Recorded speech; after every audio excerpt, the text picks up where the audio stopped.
Dan ada tanda yang kedua, pohon kayu bersimpuh sujud kepadanya. Dan ada tangga yang ketiga, batu-batu bersujud kepadanya. Dan aku melihat tanda itu ada pada anak ini. Apa kata Abu Thalib? Memang betul, ini anak saudara saya, ayahnya sudah meninggal ketika dia 2 bulan dalam kandungan. Maka kata Bahira, jangan bawa dia ke negeri Syam, karena di sana banyak Yahudi. Nanti Yahudi akan membunuh dia, karena mereka menantikan nabi terakhir keturunan dari Sarah, dari Ishak. Sedangkan yang ini adalah keturunan dari Ismail, anak Hajar, istri Nabi Ibrahim alaihis salam. Maka Abu Thalib membatalkan perjalanannya ke negeri Syam. Syam itu sekarang 4 negara: Suriah, Lebanon, Palestina, Yordania. Mudah-mudahan Allah menolong saudara kita di Palestina. Dibawa pulang ke kota Makkah, tidak jadi berdagang. Pamannya pedagang, ayahnya pedagang, kakeknya pedagang, buyutnya pedagang. Lalu bagaimana pertemuan dia dengan istrinya Khadijah? Nabi membawa barang dagangan. Yang punya barang-barang dagangan ini seorang perempuan kaya, namanya Khadijah. Yang membawa barang dagangan silakan. Siapa yang mau bawa, nanti bagi hasil. Namanya mudharabah, bagi hasil. Tapi Khadijah heran, kenapa setiap barang ini dibawa orang lain biasa, tapi kalau yang bawa anak muda ini habis, laku keras, nggak ada yang bersisa. Akhirnya Khadijah bertanya, mana anak muda yang menjual barang dagangan ini? Saya mau ketemu, bagaimana bentuk rupa wajahnya, kenapa barang dagangannya laku keras? Ternyata begitu Sayyidatuna Khadijah melihat dari jauh, mau dibuatkan soundtrack film pendeknya, mana tahu adik-adik ada yang bisa buat film pendek. Tapi wajah Nabi tidak boleh dibentuk. Sekarang kita baru tahu kenapa wajah Nabi tidak boleh diperlihatkan. Ketika keluar film The Messenger, utusan Allah, Nabi hanya diperlihatkan cahaya saja. Dulu orang heran, kenapa wajah Nabi nggak boleh diperlihatkan? Sekarang tahu alasannya. Kenapa wajah Nabi nggak boleh diperlihatkan? Seandainya wajah Nabi Muhammad diperlihatkan dalam bentuk patung, diperlihatkan dalam bentuk lukisan, pasti sudah keluar AI-nya sekarang. Allah Maha Kuasa, ulama hebat. Wajah Nabi Muhammad sallallahu alaihi wasallam tidak boleh diserupakan dengan apapun. Dia adalah cahaya di atas kehebatan, kemuliaan yang diberikan Allah Subhanahu wa ta'ala. Lalu kemudian apa yang terjadi? Lalu kemudian Nabi bertemu dengan istrinya Khadijah. Itu juga karena hubungan dagang, bisnis, usaha. Jadi kalau ada orang Islam hari ini tidak mau berdagang, tidak mau berusaha, tidak mau berbisnis, akhirnya umat Islam jatuh lemah. Maka kenapa Ustadz malam ini mengkaji tentang masalah dagang bisnis? Ya orang masjid kita di pasar. Karena masjid kita di pasar, kita kaji ini supaya masyarakat kita. Tapi jangan gara-gara pasar lalu meninggalkan masjid. Hayya 'alas shalah, sibuk dagang. Mestinya hayya 'alas shalah, la haula wala quwata illa billah. Dia jawab hayya 'alas shalah, kamu aja duluan lah. Tutup tokomu, datang ke masjid. Kalau orang bertanya, nanti kalau anakmu nggak makan, kalau istrimu nggak punya uang belanja, kalau nggak ada yang beli, kalau barang dagangan mula nggak laku, la haula wala quwata illa billah. Rezeki datang dari Allah, saya mesti sholat dulu.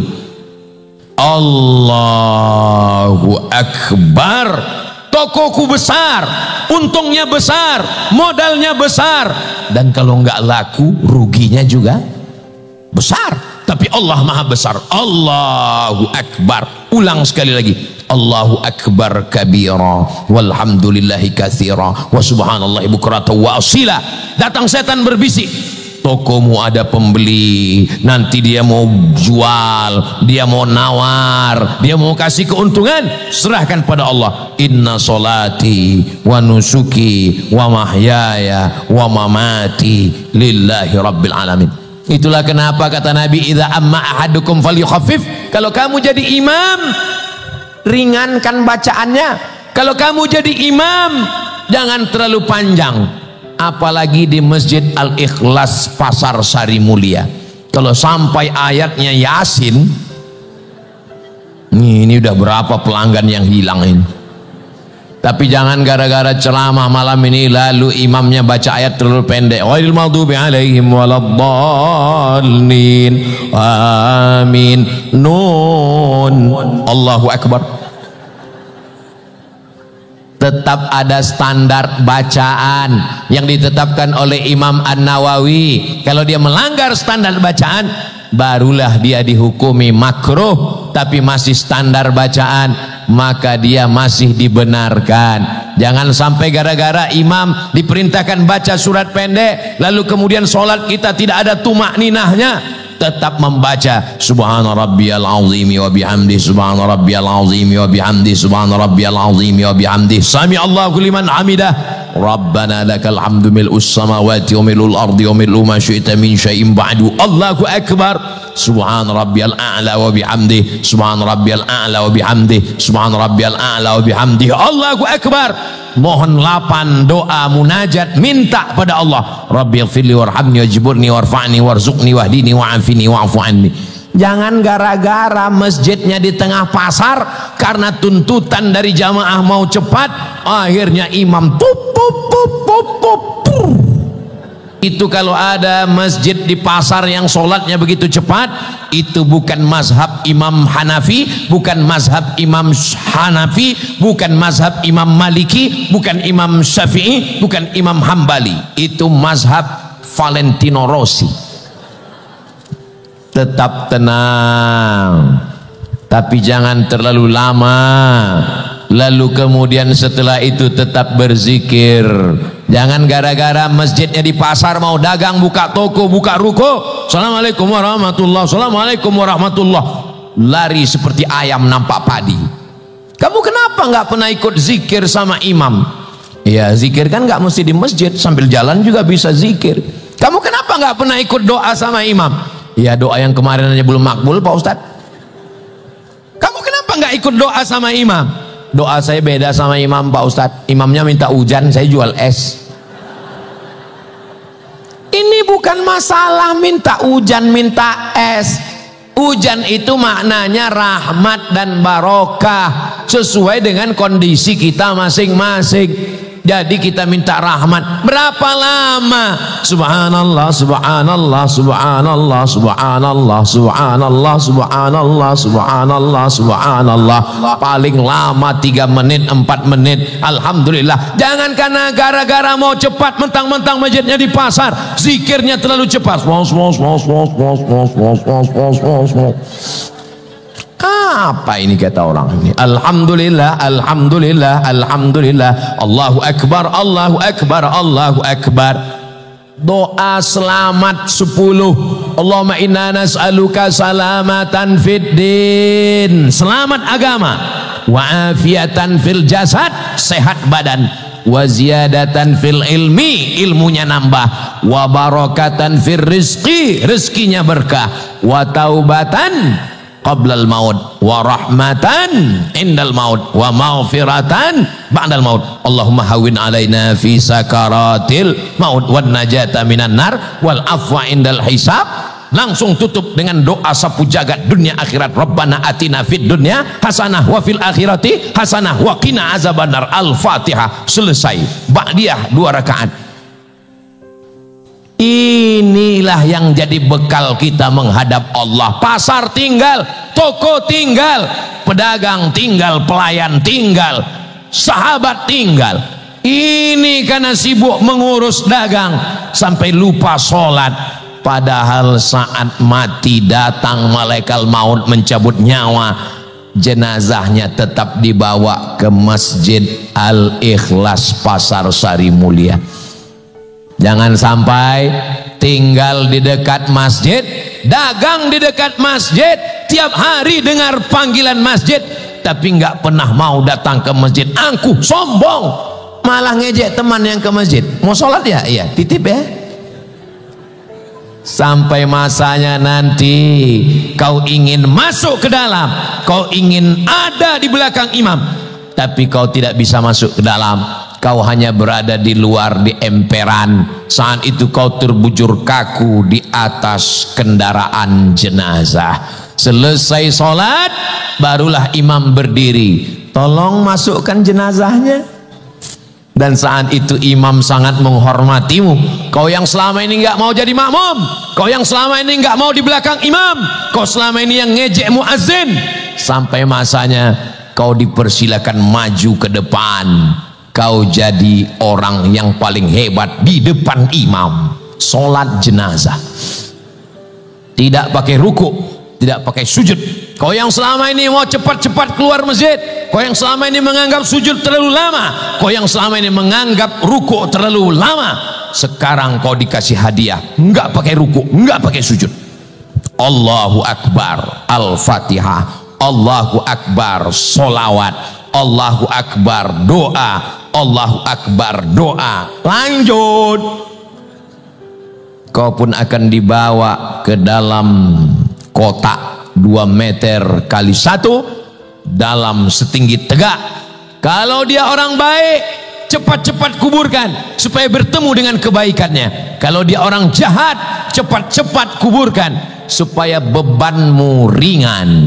Itu maka jenazah nggak boleh lama-lama. Saya dalam surat wasiat saya tulis, kalau aku mati jangan terlalu banyak kata sambutan.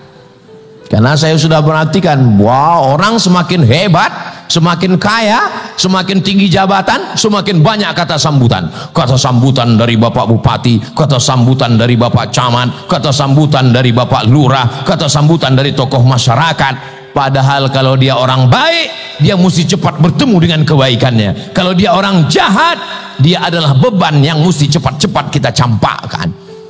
Saudaraku yang dimuliakan Allah Subhanahu wa taala, jangan gara-gara teman nongkrong minum kopi kau nggak ke masjid. Jangan cuman gara-gara teman tertawa kau nggak ke masjid. Ingat, jangan terlalu dekat dengan teman, karena kalau kau mati, teman makan ayam, tahlilan.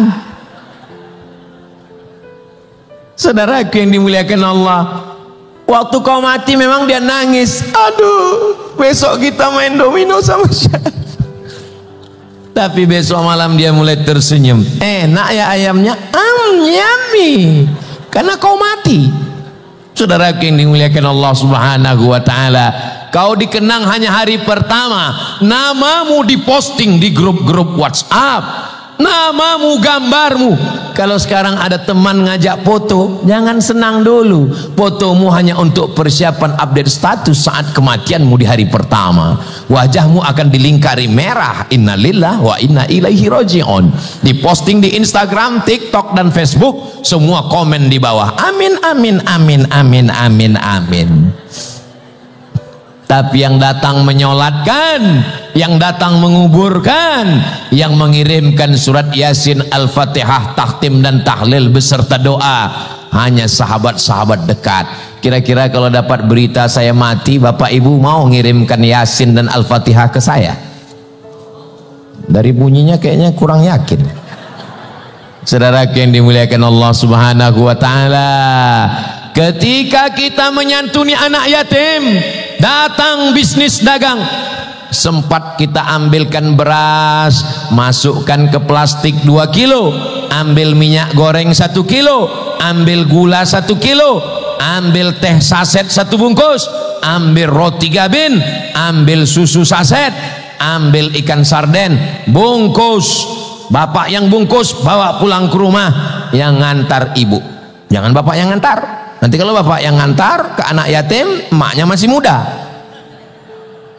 Perang dunia ketiga sebelum Israel menyerang Iran. Betul bu? Betul kata mereka. Mereka nggak ngomong semua, cukup 1 juru bicara. Saudara yang dimuliakan Allah Subhanahu wa taala, ketika kau minum teh nggak enak rasa lewat di tenggorokan karena ada anak yatim yang tidak bisa minum teh manis. Ketika kau akan makan buah, makan apel, makan pisang, makan jagung, merebus ubi, rebus pisang, kue yang enak, tidak enak kalau dimakan kalau tidak dinikmati bersama. Itulah mengapa kue ini banyak tapi nggak dibuka plastiknya. Kenapa? Karena kami merasa nggak enak kalau kami saja yang menikmati. Rasaku juga rasamu, brother. Saudaraku yang dimuliakan Allah Subhanahu wa taala, kalau anak bapak pakai sepatu bagus, bajunya bagus, mama, di belakang ada anak yatim, tolong ke pasar Sari Mulia belikan baju 2, tapi anak kita 1, anak tetangga kita 1. Kamu hari raya baju bagus, belikan ada temanmu di belakang, suaminya sudah meninggal dunia. Kenapa bukan papa yang beli? Kalau aku yang beli lain ceritanya nanti. Begitulah perasaan orang beriman. Bukan cuma sekedar sholat, orang beriman bukan sekedar puasa, orang beriman bukan sekedar pergi haji. 2035 kita datang ke panti jompo. Ada panti jompo di Kapuas? Datang ke panti jompo, beli nasi bungkus, bawa kain sarung, bawa baju koko. Assalamualaikum Bapak Ketua Panti Jompo, ini ada saya bawa nasi bungkus. Berapa orang semua jompo di sini? Ada 100 orang Pak. Saya mau ngasih makan. Semuanya? Enggak, 1 orang aja. Ini ada saya bawa 1 kain sarung, 1 baju koko. Saya mau makan bersama dengan beliau. Kita melihat kerut tangannya, raut wajahnya. Bapak anaknya di mana? Meninggal. Istri di mana? Meninggal. Saudara di mana? Meninggal. Hidup sebatang kara. Kita pun juga bisa terjadi seperti itu. Berapa banyak orang-orang kaya menganggap orang tuanya sebagai beban. Anaknya bagus, istrinya kuntilanak. Anaknya bagus, suaminya genderuwo. Makanya mudah-mudahan mantu-mantu ibu adalah mantu yang solihah-solihah seperti ibu. Kalau hari ini ibu sebagai mertua, maka saat masanya nanti juga ibu akan sampai pada level akan menjadi tua. Kalau sekarang ibu sebagai menantu, nanti anak ibu akan menjadi anak lajang yang akan menikah dengan perempuan. Ibu akan menjadi mertua. Apa yang kau lakukan hari ini? Kalau kau baik kepada mertuamu, kau beri dia makanan, kau berikan dia kebaikan. Saya sangka dulu kalau anak laki-laki saya nikah, saya akan kehilangan anak, Ustadz. Banyak perempuan takut kalau anak laki-lakinya nikah dia akan kehilangan anak. Ini anak saya lahirkan meregang nyawa, saya sekolahkan sampai S1, S2, berpisah dia jauh di Bandung, Surabaya. Tapi ternyata setelah menikah, Ustadz, istrinya lebih sayang pada saya. So sweet. Ini ungkapan sinetron Ramadan. Kenyataannya mungkin lebih manis daripada itu. Rabbana hablana minas solihin. Mudah-mudahan anak kita semuanya anak-anak yang soleh dan solihah. Amin ya rabbal alamin. Enaknya masjid ini, kita tahu bahwa kita sudah ngaji 1 jam. Dari mana? Karena jamnya tepat di depan saya. Tadi saya berdiri mulai jam 8:30. Sekarang sudah jam 9:30. Ini masjid yang penceramahnya nggak mungkin kelewatan waktu. Kenapa? Karena dia tepat waktu. Di beberapa masjid saya bingung mau mengakhiri ceramah, bingung nyari jamnya di mana. Kelihatan rupanya jamnya dibalik dan sudah lama nggak diganti baterai. Tapi Masjid Al-Ikhlas, dari mulai kipasnya, AC-nya, lampunya, sound systemnya, sampai pada penempatan jamnya juga tepat. Kenapa? Karena ceramah lama-lama juga menyiksa jamaah. Jamaah sudah capek dari pagi tadi dagang, bisnis, jualan, berhadapan dengan kantor pajak, berhadapan dengan pembeli yang permintaannya macam-macam. Maka dia mau ceramah ke masjid, dia mau mendengarkan tausiah. Kalau terlalu lama dia pikir kapanlah penderitaan ini berakhir. Saudara yang dimuliakan Allah Subhanahu wa taala, pesan yang ingin saya sampaikan adalah umat Islam mesti berdagang, bisnis, berniaga, kaya raya, tapi bukan untuk dunia, untuk menolong agama Allah. Bangun masjid, beasiswa anak yatim, fakir miskin, pondok tahfiz Quran, bantu pondok-pondok pesantren. Datang ke kiai, PCNU, Majelis Ulama Indonesia, abah guru. Saya sudah dengar ceramah Ustaz Somad kemarin. Kebetulan saya pedagang sukses di Pasar Sari Mulia Kapuas. Berapa kelas yang perlu dibangun? Berapa asrama? Berapa toilet?